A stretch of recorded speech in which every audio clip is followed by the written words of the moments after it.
Today I am going to showcase my findings and what I have learnt from my chosen company, Studiofour, and the event that I attended at JMC.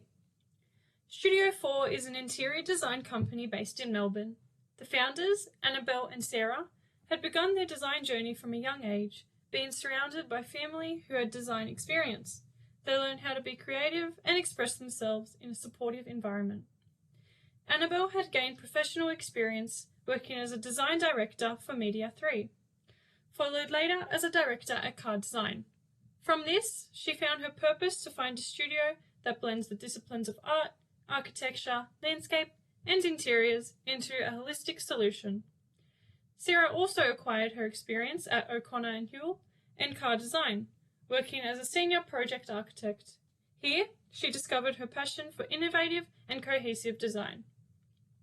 As the pair met working at Car Design, they soon realised they shared similar principles and decided to open their own practice in 2010. After completing many projects together, they finally made their debut on EST, showcasing their Albert Street project in 2014. The designers and artists in the studio collaborate in workshops when a new project begins to deliver a concept. At this stage, no computers or rules are used. Instead, they use a variety of different media over several days to explore the client's brief and analysis of the site. What is produced from these sessions can vary from drawings to 3D models to capture the vision and essence of the project. This way of thinking and expressing their creativity allows them to think outside of the box in designing a beautiful and thoughtful design. These images are examples of what has been produced during this stage by the team on previous projects. Studiofour is quite successful, having been featured in a range of well-known magazines, some including EST, Elle Decor, Habitus, and D-Zine. In order to further increase brand awareness with people, they run successful social media pages, including Pinterest, Facebook, and Instagram, using it as a platform to showcase their work and also promote the magazines they have been featured in.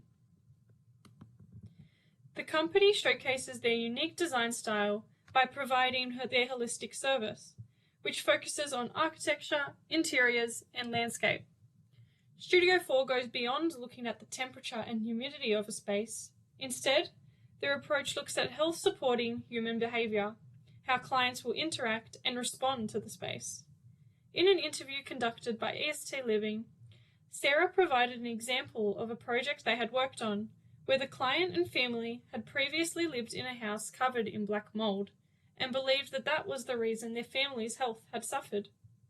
Therefore, Studiofour, not only for this project, but for all of their completed projects since, strive to deliver a built environment that provides a positive impact on clients' health and well-being.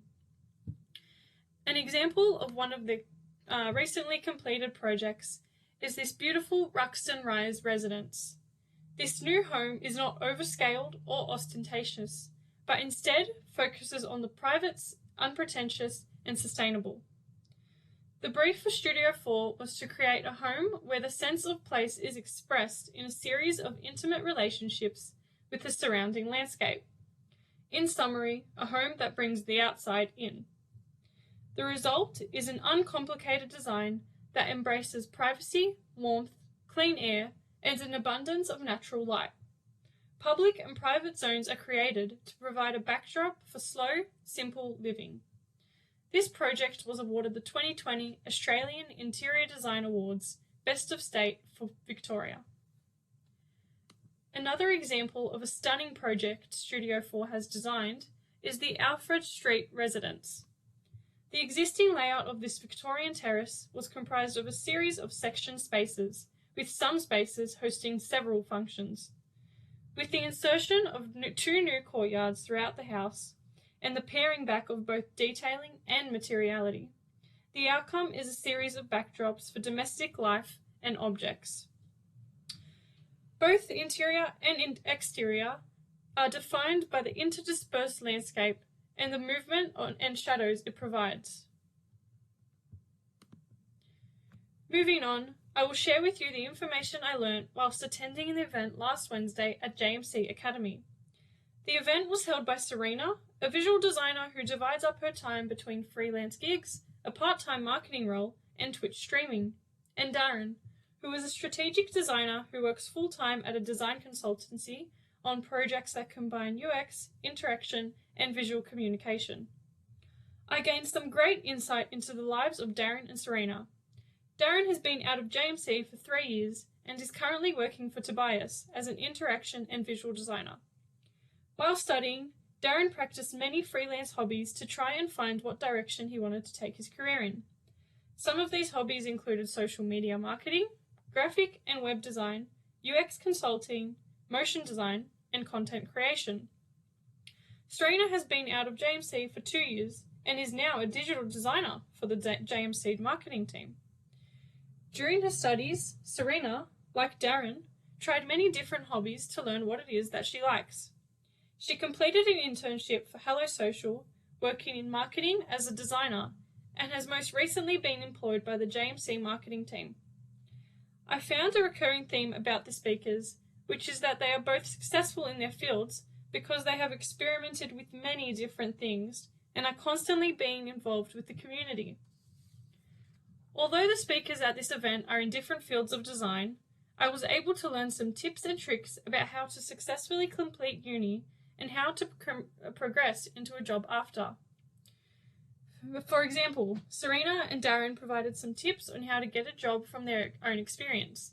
They both mentioned that making connections and getting involved is vital in the process. Darren was able to secure his full-time job at Tobias by attending an event at JMC where the company was speaking. After that event, Darren took it upon himself to email the company expressing his interest and was then taken for an interview and eventually offered a job. All of this information was important for me as a designer, as I learnt from people who have been in similar situations and can now take these tips with me when I begin working in the industry. Thank you, Mandy, for taking the time to listen to my presentation. I hope you found the information about Studiofour and my experience at the JMC Design Talk as interesting as I did. I look forward to hearing your feedback.